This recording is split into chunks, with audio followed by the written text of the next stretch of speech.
All right, welcome meeting of the minds. We got Nick Turner today.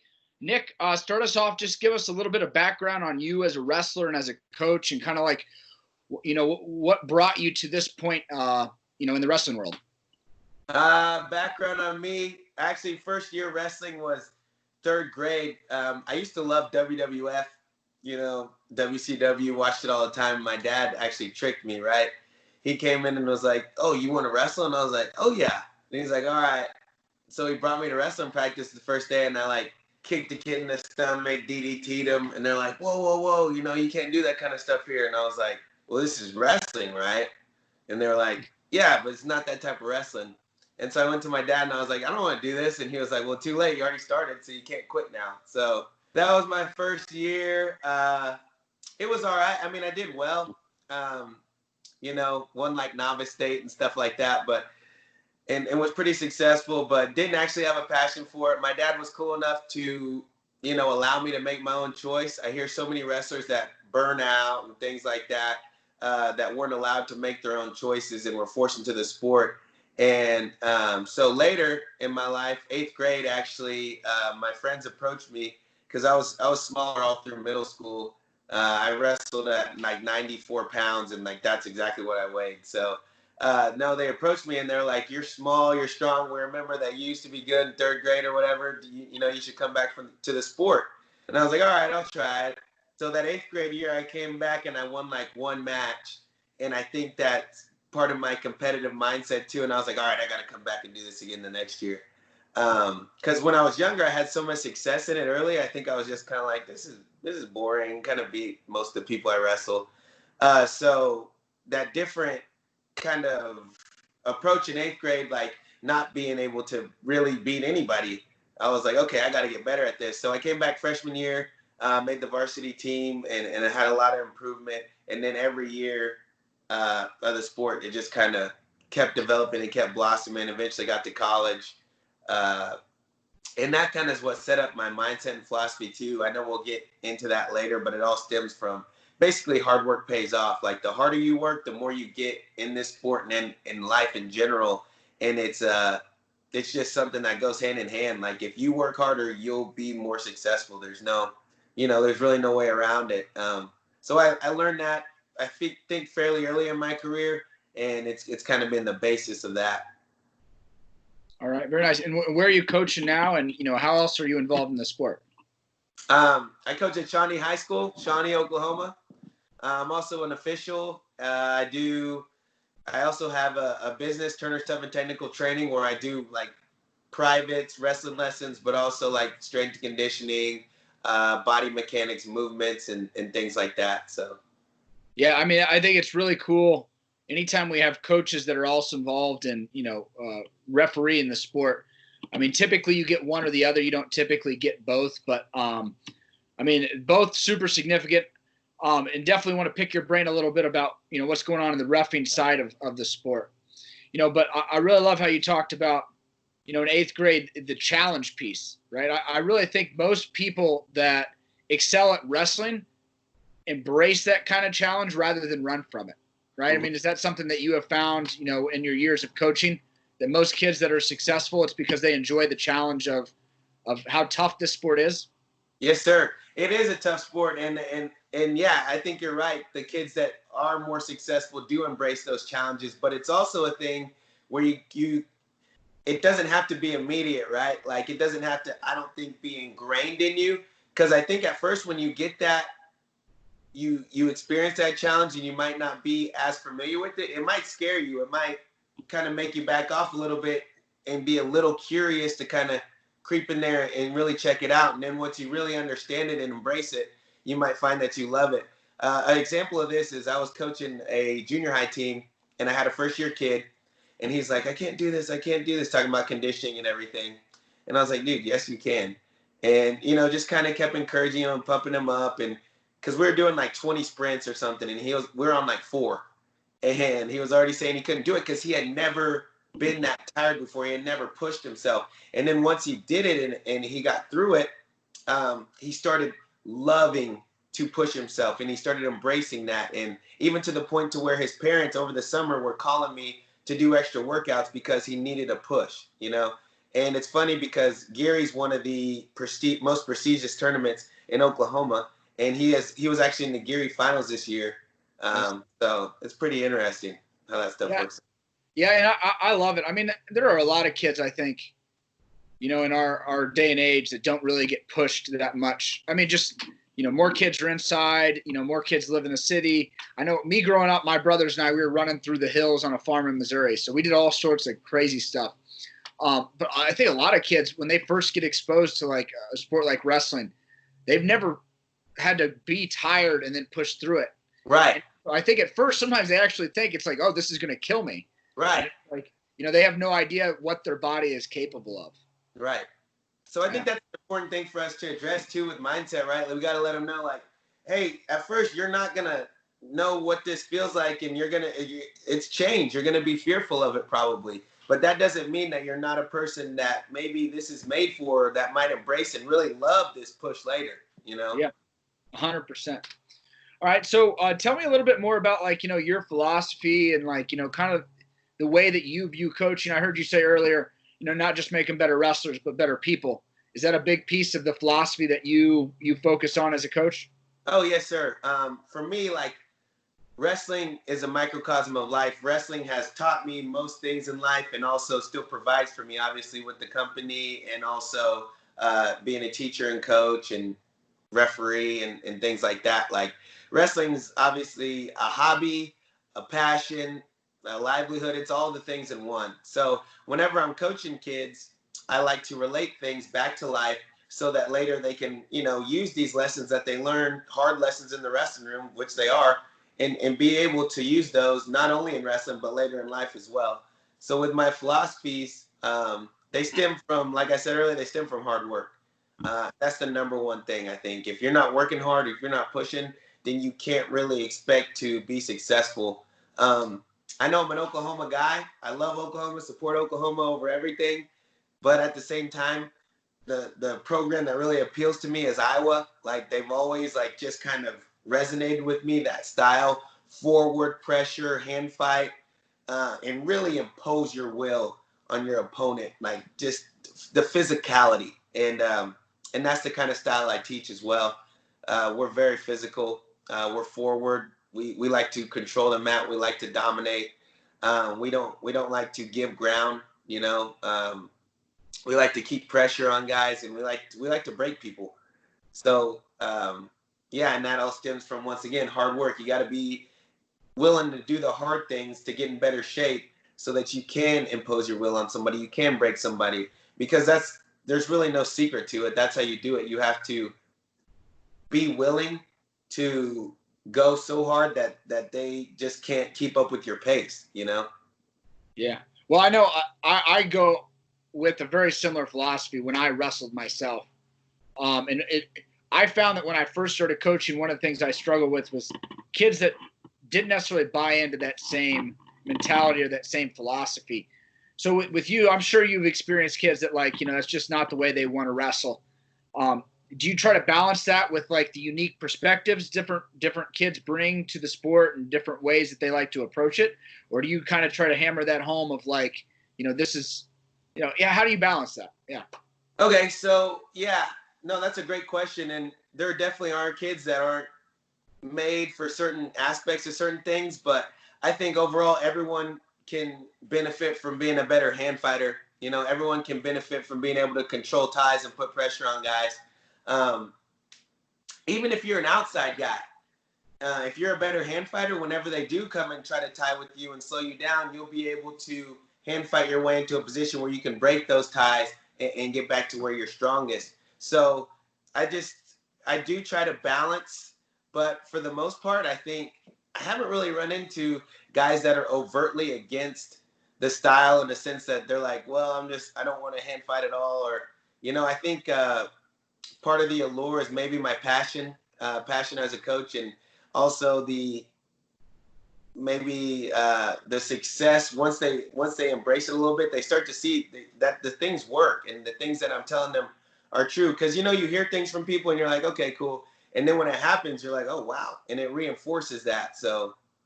Yeah. I always thought about that moment and I always love, this was always one of my favorite things with coaching, is when you've been working really hard with a kid on something and then it works, and then they have that look over at you. And there's that moment where it's like, they're like, hey, it worked. And you're like, I know. And they're like, you helped me do that. It's that's awesome. A pretty cool one. Yeah. Well, great. All right. Well, tell me a little bit about what you guys are doing right now. Obviously, different states are a different point of, loosening up restrictions. What are some things that, people can be doing right now to still improve, at the sport, even if maybe clubs or workout facilities aren't open where they're at? Well, you saw me on the group, the wrestling lunch break. So I think that's a great group to be in.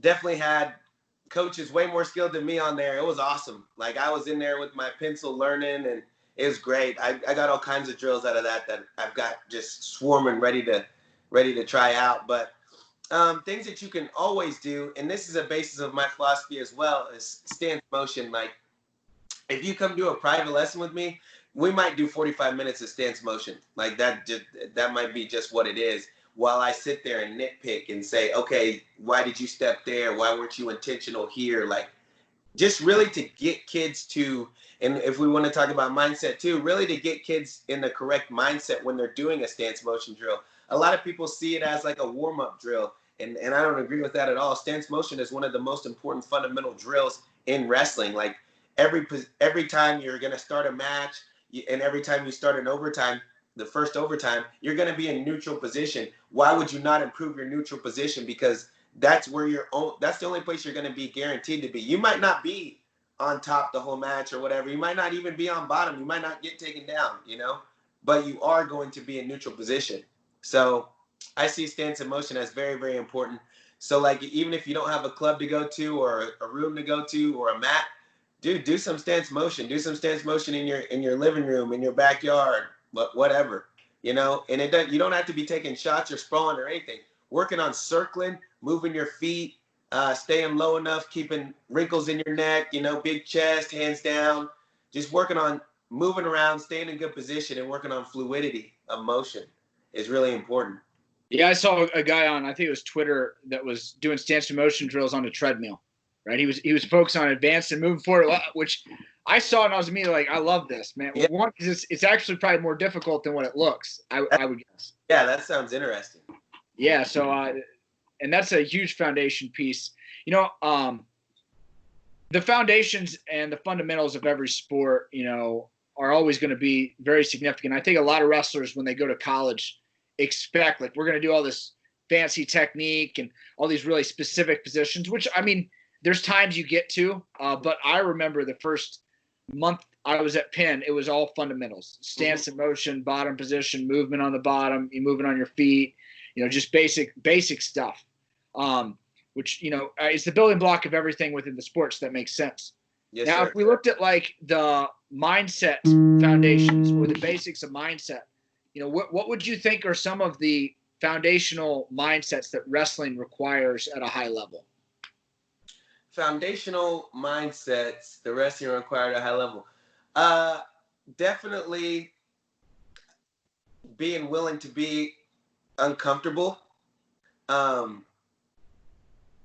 So kind of embracing that whenever you do get to that point of discomfort, and not necessarily running from it, but looking to kind of jump into that. An example of this, I was actually working with some kids the other day, and I was telling them that, like, the reps, once it started burning and once it really starts, like, say you're going for 30 seconds and you get to like 15, 20 seconds, I say those are the reps that count for more. Like, we did all those reps just to get to the point to where you could be burning or where you could be uncomfortable, because that's when we're really tearing those muscles down. That's when I would argue we're getting more benefit from rep 27 and 28, you know what I mean, than we did from rep 1 and 2 in that kind of scenario. So just embrace that. Hey, yeah, my legs are burning, my lower back's burning, but now I know I'm getting better, so I'm not going to come out of my position. I'm not going to come out of my stance, I know that right now. Or I come in the room and on a day that I'm having a bad day, right? And I'm able to flip my mindset and say, I'm having a bad day, but I'm kind of pumped about that, because I know that if my opponent's having a bad day, he's not going to go hard. Everybody can go hard when they're having a good day, but not everybody goes hard when they're having a bad day, and that's what separates. You know what I mean? Yeah, I think that's huge. And I think about, you know, Jordan Burroughs, when he broke his ankle, like 26 days before World Championships. Right. We're all going to have those moments of adversity and challenge pop up. And you've either prepared yourself to be able to find a way that no matter what happens, you're like, all right, I'm going to put a good turn on this. I'm going to see this positively. As we would say, look at it as a predator, right? Have a predator mindset, focus on what you can control, not what you can't. I definitely think that's a huge piece. And it just goes back to earlier, you talked about being challenged, right? We're going to be challenged in this sport. And if we're going to continue jumping levels, having to want to embrace that, I think, is a huge piece of it. Although that might be, who knows, that might be kind of advanced. You did ask me what the building block kind of basic mindsets would be. So, maybe it's just knowing that you're probably not going to die, even if your lungs and heart like they're going to pump out of your chest. There we go. Trust your coaches. How about that? That's probably a good one as well. Yeah. And there's a million pieces we can look at. That's a little bit of a curveball for you. Yeah, because I liked it though. That's why I love doing these. Is like, sometimes your thinking just gets more clear as you talk more, and you can't always in the quiet moments, you can plan and you can think, but it's hard to get pushed outside the box if you're only in your own head. So tell me a little bit about that. I always find that interesting. Who are some of the coaches or just people in the wrestling community that have influenced you, as a coach and a mentor to young people? Definitely my coaches. I think that would be most people's answer, that are coaches, because if we want to get into this kind of livelihood, then we probably had a person that really affected us from this livelihood. So my high school coach, his name was Jay Gibson. We have a completely different coaching philosophy or style, similar philosophy, but completely different style. Gibson was not I'm very boisterous, passionate. I feel like I inspire people with my energy, and my team kind of feeds off that. And Gibson was not. He was very reserved, and he would just give you this certain look, and you knew you were messing up, or stuff like that. I don't know how he did that. If I could do that, I would. And then my college coach, Coach Randall, had a lot of influence on me. I would say Gibson was the building blocks, and then Randall really helped me take off with it. And so, yeah, Coach Randall and I still stay in communication today. He's a big mentor. I'll talk to Gibson every now and then, but yeah, definitely my coaches. And then outside of that, I look at great college coaches, but I watch the wrestlers more. I don't know if that makes sense, but I definitely watch what the coaches are doing. We used to go to Missouri camps. Gibson had a relationship with Brian Smith, so we'd go to Missouri camps and check those out. I think he's a great coach. Obviously, John and people in our state, you always look at Coach Smith for whatever he's doing and whatever kind of philosophies he's had. Coach Smith is so awesome because of how long he's been in the sport and how open-minded he is to continue to evolve and change and learn. And yeah, that dude's got a freaky mindset. But also, obviously, coaches like the Brands brothers. I love Tom and Terry and watching them. I have a similar style to them. I think very passionate, very, very into matches. Who else? I've been really liking Kerry Colat. Everything that Colat says, I eat up and absorb. He's phenomenal. Very, very good coach. Yeah, I had a good opportunity to train with him for about a week. Me and my buddy Zach Kimmer were down there when we were at UPenn, and we slept on a throw mat every night. We just lived out of his training facility for a week. That's awesome. Like a little kitchen and showers and like a throw mat, and we just throw out blankets and sleep there. It was cool. He's definitely knows the sport really, really well, and he's coached a lot of really good wrestlers. And I'm really excited to see how he does at Navy. Both my younger brothers wrestled there, so I feel somewhat of a connection, even though I wasn't there myself. Right. I'm excited, but also I kind of wanted to see what he was going to continue to do at Campbell, like a place where you feel like historically didn't necessarily generate good wrestlers and things like that. But I get that he would go to Navy and feel like he could do this similar things. Yeah, well, that's where Bruce Burnett was before, and he was a big mentor of Kerry's. So I'm imagining that was a piece of it. It'll be interesting. Back when Roger Reina, made Penn a really, really tough program in the 90s, the Ivies really didn't have a lot of success at the national level. And he kind of preempted Cornell, who then has jumping over and kind of taken over that mantle as the supreme Ivy at the minute. Mm-hmm. But now, I think Penn's an up-and-comer. Cornell every year is tough. Princeton's starting to produce really tough wrestling and like good teams. It will be interesting to see if Kerry can do it at Navy. I mean, if somebody's going to do it, I think he's the type of coach that could put a stamp on it.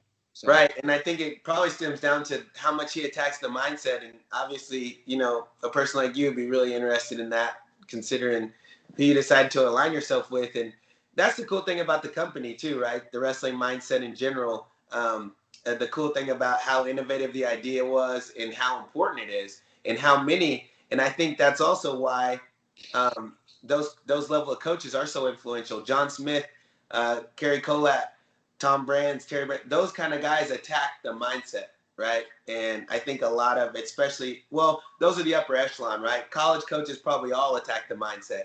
But I think like a lot of high school, middle school, and youth level don't necessarily attack the mindset. I don't want you to know just how to do the double leg. I want you to have the intuition behind it. What's going to make it work? What's going to make it not work? When is it available? When is it not available? Why am I doing this? So that's one thing that's always been really important to me, the intuition behind it. Why am I doing this? Where does this apply? Where does it not apply? Things of that nature. Yeah, and I think, it's interesting. You talked earlier about your influences. Most people start with their high school and college coaches, just like you say. Most people that teach mindset, though, end up being at the top level. And so I think part of what it is that has kept a lot of coaches from really focusing hard on that mental piece is they just didn't have anybody that showed them how to do it, right? It's not as simple as passing on, like, here's how I do a high C, right? Because with the mental approach, there's you may have a few certain concepts that you really use, but then how do you apply those to wrestlers consistently across years or across the season, which is where it gets really complex, because you can't necessarily go out in the middle and be like, all right, this is exactly what works for everybody in this certain moment. Sometimes it's one-on-one relationship and really breaking down, I know how you tick and I can help you do what you do better. Right. Which is one of those things I've always enjoyed the most. I mean, obviously when I came out of college, I hadn't been really trained as a mindset coach, and in the last 5 years, I've learned an immense amount, but that was kind of one of the things initially I was really interested in, is how to figure out how to get the best performance out of wrestlers. And it takes such a unique approach because you have to know them in and out. You got to know what's going to work in that match. When you got that kid that he wrestles great first round and second round of a tournament, he always falls flat. Right. Well, why is that? So you got to decode the problem, and then you got to figure out a strategy that works, which usually means you have to go through 4, 5, 6 strategies that don't work before you finally find the one that does. Right. So it's one of the things that's cool about what we've been able to do at Mindset is, take that and bring it to a very national level for. And I mean, now we're starting to work with some international teams, which is a really cool experience. Now you're also a ref. So talk to me a little bit about, how that has impacted, your views of the sport, or your views on coaching, or your views on mindset, or all three. Yeah. It's really interesting how they all work together and also don't necessarily. So one of my issues with reffing when I started was I was obviously an athlete, college athlete, and then a coach. So I wanted to be right on top of the action. They would be wrestling here and I'd be finding myself all in the action. And as an official, especially when you're officiating the Olympic styles, you need to stand further back so you can actually see how the action's unfolding. Because if you're really close to it, and you'll notice this when you're coaching freestyle and everything, and you feel like you see the call that the official might have got wrong, or if they're very close to the action, sometimes that's really hard to see if that landed, if that was a 4, or who initiated that action, or who took that action over. So you'll see the better officials really stand far back from the action. But at the same time, it's like they're right there if something happens. It's crazy. Being a good official, especially in freestyle, is a different animal, and you really got to have the ability to move around the mat well. I'm not going to take anything away from folk style officials or officiating either. It's just a different animal, you know.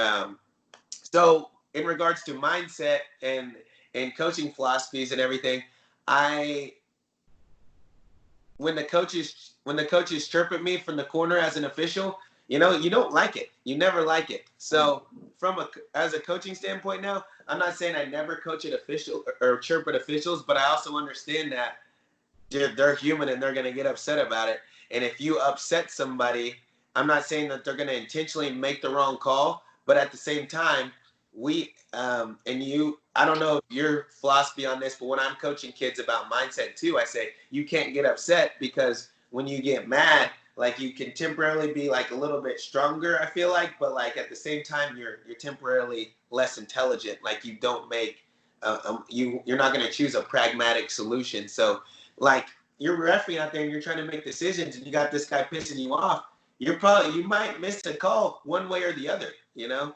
So that,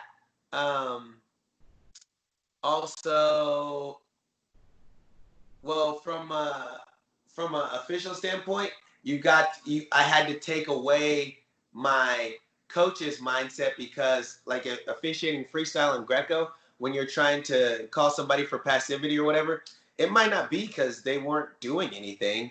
You know, passivity is honestly in freestyle is the lack of scoring. So if the score is 0-0, and it doesn't matter who you hit for passivity, realistically, nobody has scored yet. Doesn't matter if you're trying to score. Did you score? You know? And I had to take that mindset out, because that would get me in trouble, because you're supposed to have somebody on the clock right before a minute.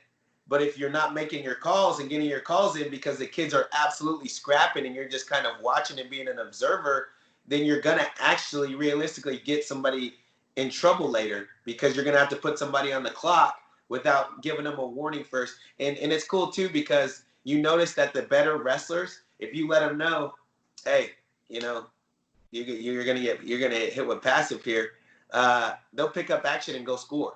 And so as an official, we always, like, one thing that people always say is, you know, did the right person win? Did the right person win? Because sometimes in matches the wrong person wins, because you kind of let them play the game instead of making them wrestle. And that's what we're supposed to do as officials, and especially in freestyle, is force action. We want action.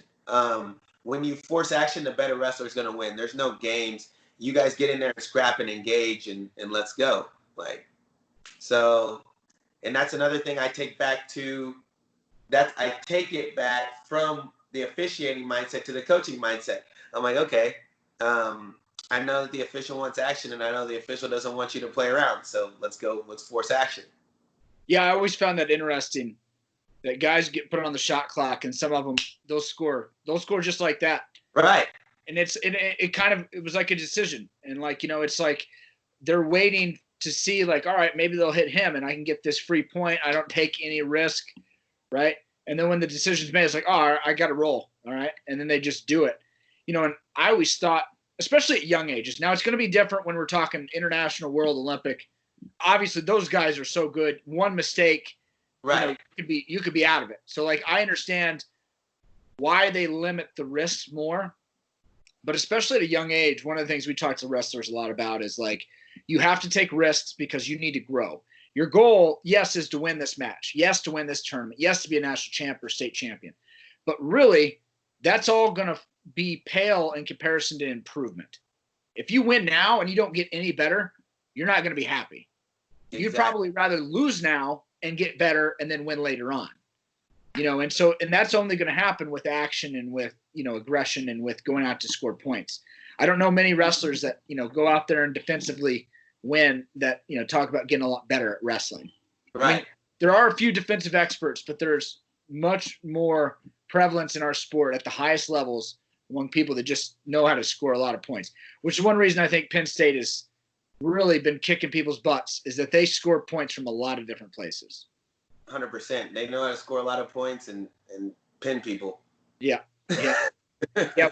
Just going to get bonus points. And I think it's one of the reasons, you know, I feel secure in this. And obviously there's people that would probably disagree with me on this philosophy, but like, Penn State does it. They score a lot of bonus points they have a lot of success. Yeah, they got a guy like Vincenzo Joseph who doesn't score a lot, but he's, most of their guys don't wrestle like that. Most of them go out and score a lot of points. And so I typically, if it's working for them, it's probably going to work for most high school kids. Yeah, no, I agree. As long as they've had that hard work beforehand and learned the techniques correctly. Exactly. And I kind of tell people about in regards to taking risks. I'm like, okay, you want to be basically as risky as you need to be to score points. So, for instance, like if I am able to snap a guy down and go behind him and get 2 points, or if I shoot under him and take him down and get 2 points, in my chain of thinking, I'm trying to get my snap down first because that's less risky, but the same reward. You know what I mean? Once I'm not able to score my snap down and he has to adjust for that, he will be there. There's going to be upward pressure, right? So that's going to open up my shot. Then I can step in and shoot, and I'm still going to get 2 points. But it's like a chain of command risk thing. Like that's why we set up shots, right? We don't just shoot in because that's too risky. You need to at least set it up first. Yeah, it's an interesting way to think about it. I don't think I've ever necessarily thought about it exactly in that lane, but I like that idea of like, you're going from low risk, with the same reward, before you move kind of up the ladder. That's an interesting way to look at it. Very nice. Well, Nick, before we finish up here, I want to give you a couple minutes just for, one, what do you see the most successful wrestlers doing? I mean, you're seeing the sport at a lot of levels from a lot of different places. What mental attributes do you find are common amongst the best wrestlers that you watch or coach in the sport? What helps people get better at this sport? This is gonna be something that I don't know if you could force. You can't force it, but the best wrestlers love the sport. They love the sport. They love everything about the sport. They love preparing. They love putting themselves in uncomfortable situations so that they can get better and grow. They love obviously winning, but they even love the losing, the part of losing that helps them get better and develop so that they can win later. They love everything about the sport. They want to do it. They want to be on the mat. They want to get better. When you have the philosophy and mindset that and come in the room and want to get better, want to learn, you will. And if if you're just there because you've always wrestled or someone's making you wrestle, then it's your results aren't going to be as good. So my answer for that would be they're in love with the sport. Yeah. Well, and I think that goes through with most things, whether it's a career, whether it's, a relationship, always trying to root everything in your why is the way I think about it a lot. Like what is your why? Why are you doing this? And if a piece of that is extreme love, passion, however you want to phrase it, I think it's a lot easier to get ourselves to do what's necessary to be excellent. Because being excellent is difficult. Many of us are seeking it, but it's hard and it's a grind. It's about persistence and it's about getting better all the time. 100%. All right. Well, Nick, I appreciate you coming on. A lot of wise words. If we can ever help you out in any way, let us know. And I look forward to talking to you again soon. Hey man, thanks for the opportunity. I had a good time, and it was some good topics for discussion, but also helps get the mind rolling and the ball rolling for other thoughts because I got some gained some perspective here that I'll probably be thinking about for the next couple of days. Yeah, me too. That's what it's about. Is meeting of the minds is all about thinking and getting outside the box and figuring out how we all grow as individuals. Yes, sir. Appreciate it. Of course. Talk to you soon.